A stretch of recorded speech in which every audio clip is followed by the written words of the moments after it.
Hi, I'm Soshana, and I'm Joyce. and Holly Geerdes. well, today we're going to talk about something that's exciting to all of us, at least to me. Since we have Holly with us, we figured that we'd ask her some questions about estate planning in relation to celebrities. Right, as to what happened. Yeah, Yes. exactly. So let's get started. Who do you want to talk about first? What? How about, I don't know, Kobe Bryant? Bryant? Mm-hmm. Oh, so you want the scoop. The Yeah. celebrity Yeah, scoop. let's talk about it. Yeah. So Kobe Bryant, as you know, has passed away. Yeah. He had, a 100 million plus estate. Yeah. And he had 3 daughters, and I think the youngest was born about several months before he died. Oh, the youngest one youngest was one, that big. young. Yeah. Oh, because he was flying with the older child, wasn't he? I think the oldest, they were going to a tournament Right. Right. with the coach, and That's the plane why. crashed. Mm-hmm. But they did have a child that was recently born. Okay. So prior to that, Kobe Bryant had a trust. Mm-hmm. He had his lawyers create a trust. And again, even though you have a trust, it doesn't mean that it was set up correctly or it didn't anticipate all the what ifs Mm-hmm. or you didn't update it when your family changes, assets change, your health changes, the law changes.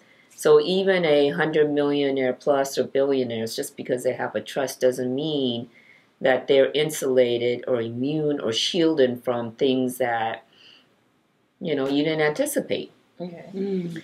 Now, the trust itself, the document, a trust is drafted to make sure that assets remain confidential, your wishes remain confidential, none of the assets have to go through a public circus called probate court. Mm-hmm. Because, obviously Kobe and the family wants to keep all their assets and family affairs private. So Kobe created a trust for his family in the event of his death. It was written correctly. Mm-hmm. It was an excellent trust.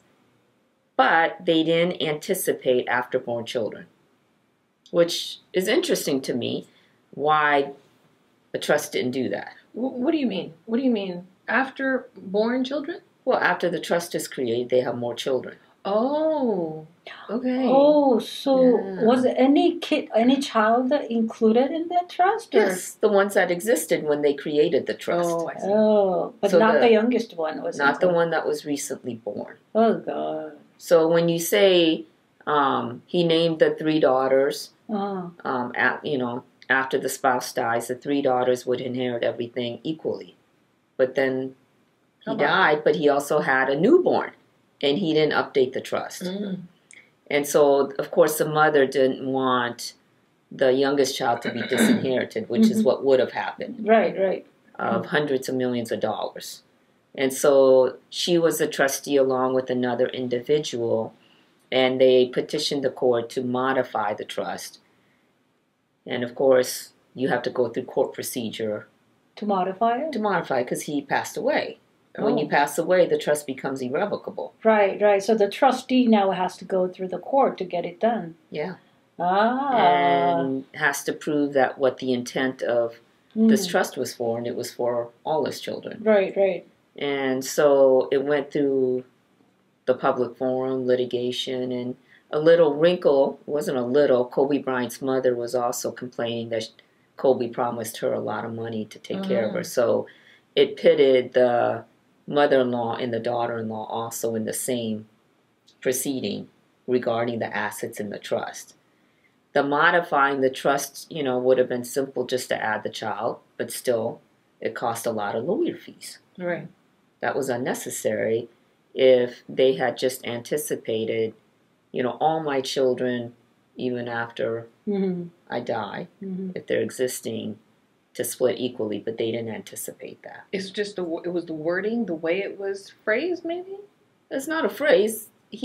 When the trust was made, he included all his children Okay. that were existing at the time. Okay. He didn't update So their it. names were there, except the For ones the that rest. were born Correct. after were not listed. So then when it gets open or go to the court, then you know how the reason why people create trust is so that none of it becomes public, right? Yeah. Now then it's undoing it. So then do they have to disclose everything? I was like, so everybody gets to know what's written on the trust? That's not the No. case, right? It's No. just Correct. The that- trust itself is very private. Very private. right. And when they went to court, they didn't have to expose everything. They Okay. just had to, show the court that we just need to modify this Modify one it to add provision. one person. Correct. Okay. So unlike a will where you have to go through probate court and the public has every right to see everything, Mm-hmm. a trust is very confidential. Okay. Even when People that don't happens. understand, no, you do not have to file the trust anywhere when you create it. Right. It's meant to be confidential. Mm-hmm. And it's supposed to be out of the public forum and avoid probate court. Right. And so a lot of aspects of that trust remain private. Mm-hmm. But the proceeding itself to modify it was very public. Mm-hmm. And when you open a proceeding, it also opens it up for people to object or fight over the assets, which is what happened with Kobe Bryant's mother. Mm-hmm. And so that's what happened. Oh God! It's never fun when stuff like that happens. Like, Absolutely. yeah. So even the best written trust still sometimes makes mistakes or omissions that probably should have been in there. Right. Mm-hmm. But it's kind of interesting. Not interesting. For someone like that with that kind of asset, right? You would think that he would have people around him. Whenever there is a change in his life, that they would recommend him to do something about it. To rewrite it or include it or modify it. Well, procrastination. I know. We all think He that. knew I thought I'll do it tomorrow. He knew 9 months before the baby was going to be born. They Mhm. just didn't get around to updating it. Mm.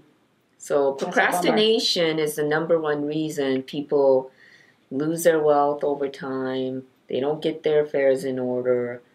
Just a number of reasons, and even updating. The trust requires updating when Right. things change. Right. And they would have updated eventually. Mm-hmm. Right. Eventually. Yeah. I'm sure they would have. Yeah, exactly. But they didn't. And he died. And to regular people, even though you don't have that much asset, you create a trust and, buy and sell, right? That happens quite a bit. You buy a new rental property, you sell Right. a rental property, and then you forget that you have to Right. worry about the title or change the title or do There's a something lot to going on. to put it There's all into that. your trust. Yeah, a lot of people, when they don't have an ongoing relationship with their lawyers like my clients do, when they buy properties, new properties, they Mhm. sell their home, downsize, buy another one, replace, or do real estate investment, they inherit property, they forget. Right. Because, like our clients, we do it for them. Right. But then after everything is set in on cruise control, when things change later on, not our clients, but with other lawyers, you generally do the trust and they're gone and you never see that lawyer again. Mm-hmm. Right. And so their assets change and they never update it. Mm-hmm. So the very purpose of the trust then got defeated, really, because you're Right. going through probate for some of your assets anyway. Anyways. Right. And so we always, tell our clients, and in fact, most of them are on maintenance programs, where they get unlimited changes and updates when their assets change, their family changes, their health changes, and even when the law changes. Right.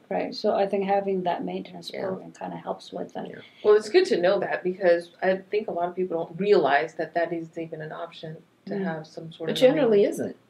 Yeah, because you think that you get Yeah. all the paperwork done now, Right. almost set, and you Done. put it Come on, aside, right. and you don't even think about Right. it, right? Yeah. But especially for those, I think, who kind of buys and sells rental properties, Mhm. I think that's one of the main things. You're right. Because when you're investing, you can assign Yeah. like beneficiaries and things like that, and you don't have to worry about it. But Mm-hmm. when you're buying properties, I think that's where I see the most people kind of missing out Yeah. on that. And I have even seen a trust that nothing was ever funded. Oh, that's really common because people try to do it themselves, the download do-it-yourself stuff, and attorneys even, because they don't want that extra work. Mm-hmm. They want to just draft the trust, get you signed, and out the door. Right. So a lot of attorneys won't fund. They won't put the assets in the trust. They give you a sheet of paper and say, here, you go do it. And then it never happens. It doesn't happen. Right. So we know that, so we always do it. We Mhm. don't trust the client not to do it.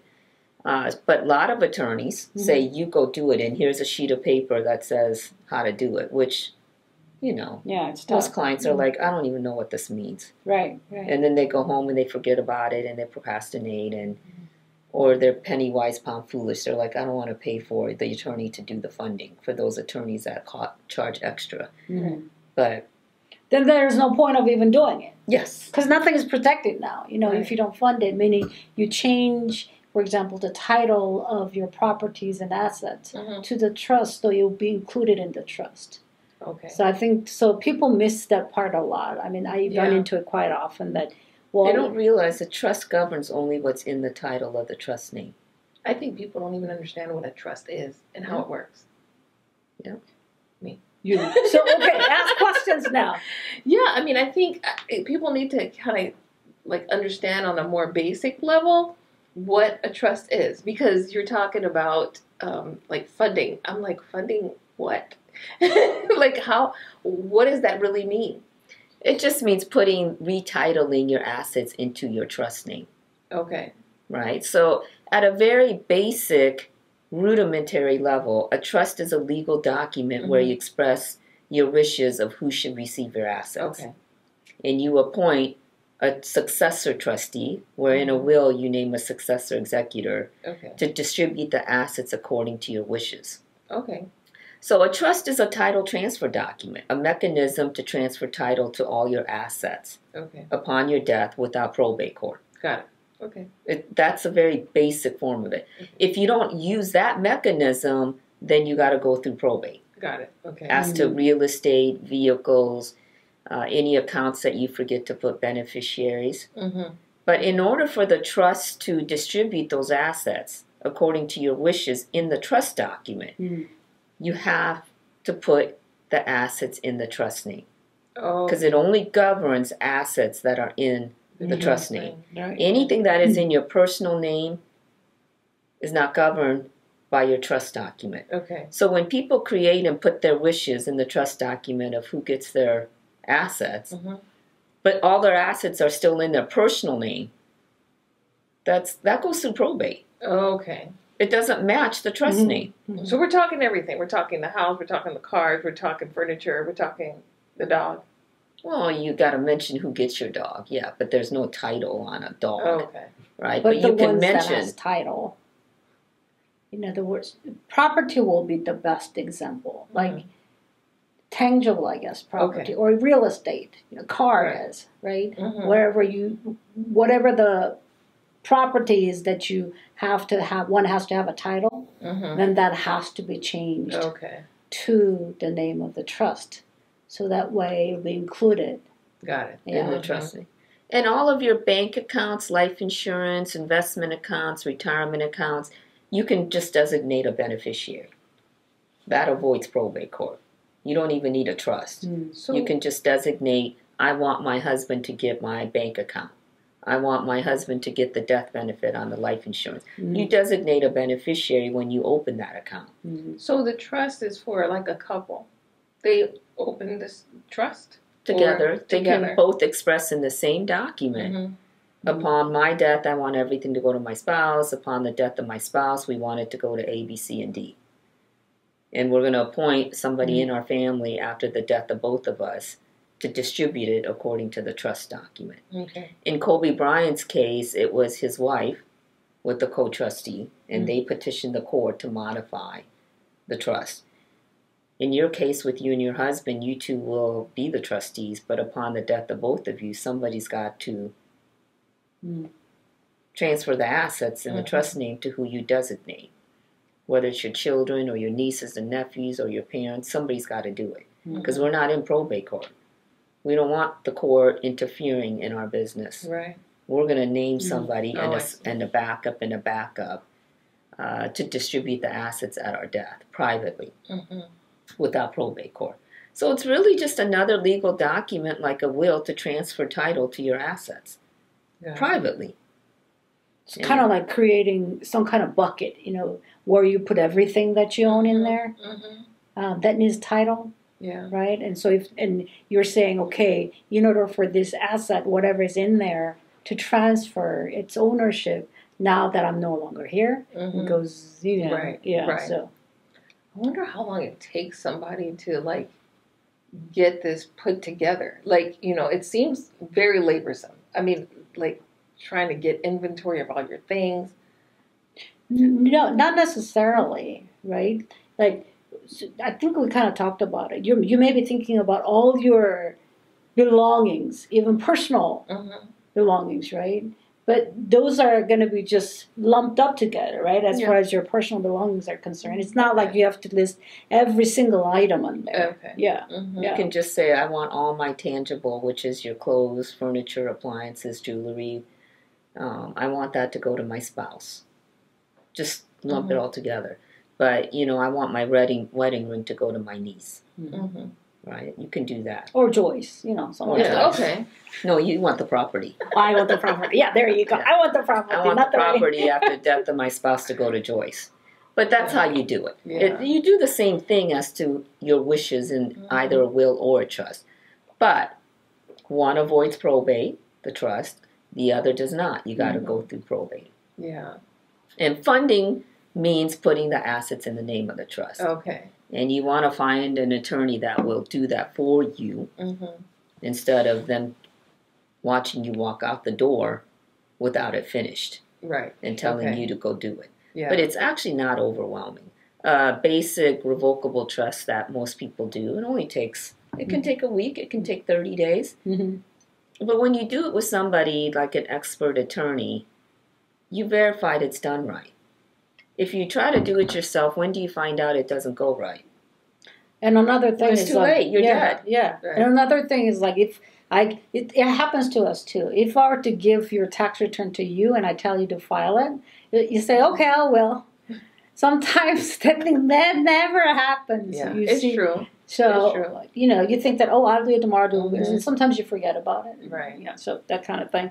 But it has, filing taxes, I mean, like, you can do it later, per se, but, like, if you pass, then not having a trust in place is going to have a really significant impact on those who are left. So your company, y'all do maintenance. That means, like, you kind of Help them out. Help them to make sure that they're keeping everything up to date. Yes, we That's good. stay in contact regularly, especially with our business clients. Yeah. And because there's always some changes there. Yeah, and we keep them abreast on the law, any interesting changes in the law that they may be interested in or may affect them. They contact us whenever their assets change and family changes, or if they have more children or somebody dies. So it's just an ongoing relationship. We treat them like family. That's good. Yeah, we That's love it. good. Because sometimes, with this situation with Kobe Bryant, I'm sure they just were not thinking about it. Yeah, Presley case. Let's get into hers. Yeah. Lisa Presley. Yes. So Lisa Presley, as everybody knows, passed away. Right. And she had a trust. Her father did not. But everything she received from Elvis Presley, she was the sole beneficiary. Okay. So she took what she received from her father and her personal assets and created a trust. Okay. And when she died, of course, it went to her children. Priscilla Presley, her mother, who was married to Elvis Presley, was a trustee upon Lisa's death. So Lisa, the daughter of Elvis Presley, created a trust during her lifetime. She was the sole beneficiary of her father's estate, and she put it in the trust. Her trust.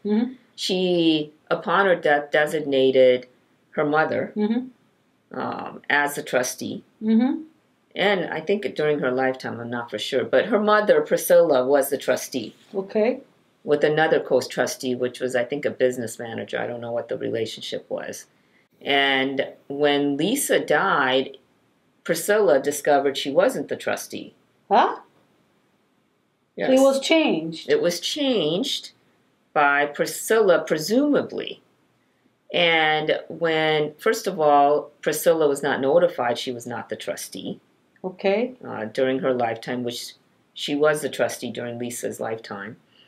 And the amendment to take her and remove her from being trustee and replacing her with the two children of Lisa, that's what the amendment was. Okay. Lisa Presley allegedly in this amendment had removed Lisa and the other Priscilla, Another co-trustee. and the co-trustee, and replaced it with her adult children, Mm-hmm. 2 adult children. Because now they're adults. Yeah, Yeah, they were okay. adults. Mm-hmm. The problem Priscilla presented to the court when she filed said that this wasn't witnessed, this amendment. This wasn't notarized. They misspelled her name. So obviously Lisa would not misspell her mother's name. Right. The signature looked wonky and wanky. Yeah. There were a lot of suspicious things about this that didn't look right. Okay. Who would do that? I don't know. Okay. Right? Uh-huh. It made Seems no like sense. Things get crazy whenever people die. Well, I mean, this presumably happened when Lisa was alive. Mm-hmm. Whether she knew about it or whether this was fraudulent. Okay. But Priscilla had filed a petition saying this was legally invalid and or by fraud. Somebody fraudulently did this amendment. Mm-hmm. And so that was what was litigated. It wasn't really pitting Priscilla against Lisa Presley's children. Okay. Right? Because they're the 2 beneficiaries. They were going to be the 2 co-trustees. Yeah. I think one child had died. Remember the son? Mm-hmm. So it was only the daughter. So beneficiaries are still the children. Mm-hmm. Right, okay. Yeah, that wasn't the issue. It was who was going to be the trustee. Managing properly the estate, essentially really of Elvis Presley. Mm-hmm. Right. And so Priscilla had been doing that for years and was presumably should continue to be the trustee. Okay. And she was never notified, which was legally required. If you're going to remove a trustee, you have to legally notify them. And that wasn't done either. So there were a lot of defects about this amendment and possible fraud issues. I see. That could have publicly been litigated, and they settled out of court before it got to that point. And, I don't know if the daughter was involved. Who was involved if this was by fraud? Mm-hmm. Who would have benefited by doing this? Because it was the children that was going to be the trustee. Anyways. Yeah. So it leaves a lot of suspicion. I mean, they claim that we all get along. We settled. I'm glad, But, all of these things come up bizarre. It's like, who would do this? Why would they do that? When the sole trustee and sole beneficiary was now remaining just to be the daughter. Mm-hmm. So in the background, what's going on between Priscilla and the granddaughter? That's what people were thinking, like, whoa, something's going on here. Just suspicious. Nothing true. We don't know what the truth is. But they ended up settling, and I think they settled privately and gave probably Priscilla big money. To be out of there. To not litigate this issue. And that's bizarre. Yeah, and they put Priscilla back as trustee. I don't know the settlement because whenever you settle, that remains confidential. Oh. It's not publicized in the court. Mm-hmm. So what they agreed upon regarding who's going to be the trustee and all that, I don't know. But the main issue was this amendment of the trust that allegedly Lisa did. Presley, the daughter of Elvis Presley, removing her mother and the co-trustee during her lifetime as the trustee of her daughter's trust. Managing the estate of Elvis Presley. Does that make sense? Mm-hmm. And it was pitting the grandmother against the granddaughter. Essentially, if they had litigated. If the granddaughter would have kept wanting to litigate that issue. Granddaughter is too young to do that, I would think. No, I mean, she's old enough. She's a full adult. Oh, yeah, I don't know her. But she's well above 18. Okay. Yeah. Even then, though, like when you're in 20s, even some 30s. And I think that's, Priscilla's main point, managing the estate of Elvis Presley. Was huge. She felt like she had the responsibility to do that. Right. And obviously, for most of Lisa Presley's life, even though it was her asset that she received from Elvis, she made her mother the trustee of her trust. Yeah. And I think for Priscilla, she felt like there was some fraud issues here of removing her. Yeah, because she's the one who's been taking care of it even when Lisa was there. So Lisa consented to that. I hear this sometimes. It's like, okay, you create a trust and you say that you put, let's say, she creates a trust, and she puts somebody else to be trustee, a third party, let's say her daughters, for example. Then when she makes the trust, would the trustee be notified? If she creates the trust? If she creates the trust? Well, of course she would have to notify, because The don't you want trustee. to ask the trustee if she... You have to get consent. Okay. Because it's like I was talking with a few of my friends and for different programs, and there were people who said, I've never been notified Wow. as trustee, and so you must have, and so no, I've never received anything. Wow. So you're supposed to get the notification. You have to. Yeah, so that's what I'm thinking. Like, if you're going to be a trustee of a trust, You have to consent. right? Don't you want Is to it a know? lot of work Huh? to be a trustee? Is it a lot It of just depends. No. It's a lot easier than going to probate court work? and having legal affairs. If you have to compare it to that, yes. But it just depends on the complexity and if the trust is well written and very clear. Because a trust can be very ambiguous, and ambiguity leads to legal problems. Yeah.